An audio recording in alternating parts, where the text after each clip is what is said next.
So a common question I often get is, how do you possibly defend yourself against multiple attackers if your background is Brazilian Jiu-Jitsu?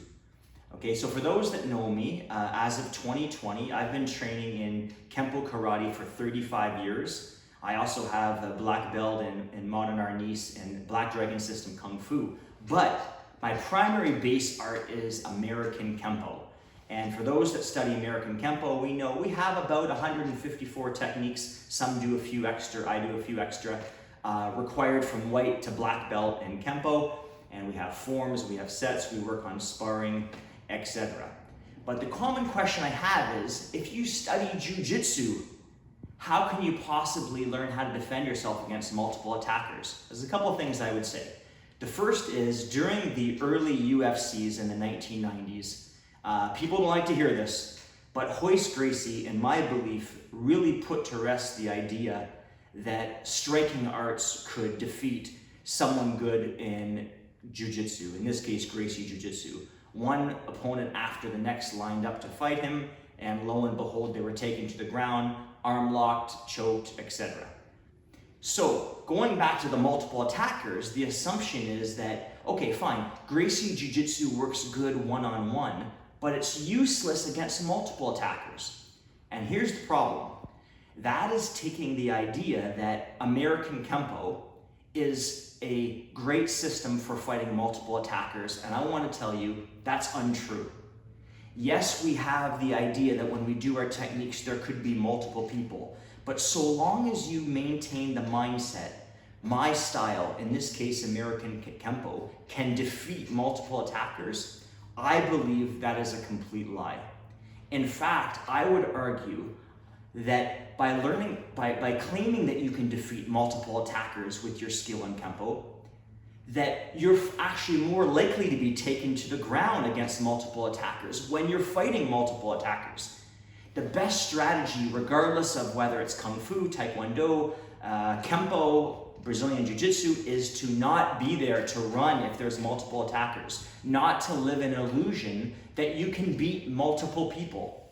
Now, some people will say, well, you know, I've sparred 2 or 3 people at the same time and I've done well. That's 2 or 3 people who generally are your friends in the dojo in a relatively controlled environment. That is a completely different scenario, you guys. There's also the belief, I think, among striking arts and Kenpoists as well, that Gracie Jiu-Jitsu is pure ground. Okay, that's not true. In fact, I've been training in Gracie Jiu-Jitsu for the last 8.5 years as of 2020. I started in 2012.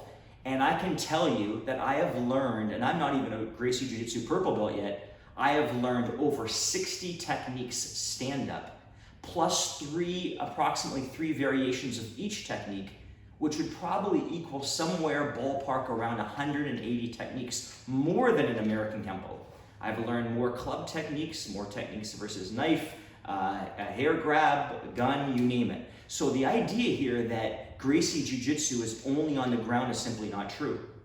So now, here's the question.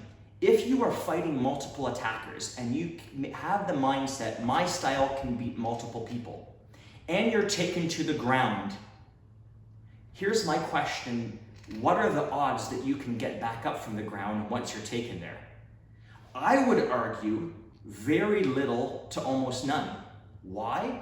Because your striking art, the stand-up aspect that you were good at, wasn't even good enough to end the fight against all the attackers that were there, whether it was 2, 3, 4, whatever. But then you believe, well, it doesn't matter if I get taken to the ground, I'll just beat them from the ground and get back to my feet. Whereas in Gracie Jiu-Jitsu, or, you know, we maintain the mindset that, no, we don't want to be on the ground in the street. We completely agree if there's more than one attacker. But if we're taken there, they're far more likely to be able to get back up because they're trained to fight on the ground, unlike Kenpoists. So those that say, well, there's a little bit of ground fighting in Kenpo, or we'll just do delayed sword on the ground in Kenpo, I'm telling you guys that simply is not enough. If your stand-up was not good enough, do not live in an illusion that you can defeat them if you get taken to the ground. Bottom line, no striking art at all, Kenpo included, is a ideal art to fight multiple people. That is an illusion. The best way to fight multiple people is to not be there. But should you be taken to the ground, you better know jiu-jitsu.